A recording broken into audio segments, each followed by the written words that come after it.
Mimi nalima mpunga. Sasa mwaka jana palikuwa hapana mvua kule Mbeya, hakuna mvua. Nikaenda katikati ya shamba. Kulia huku kuna shamba la baba yangu, huku la jirani.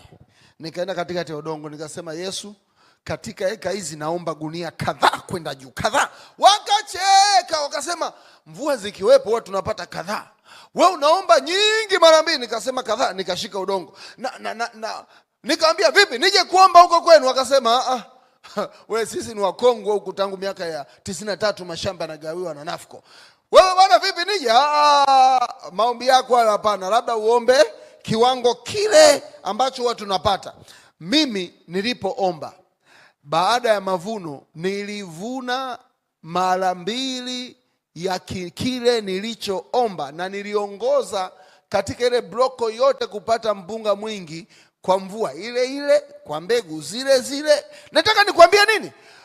Katika siku 10 za maombi, epuka kuomba vitu vidogo.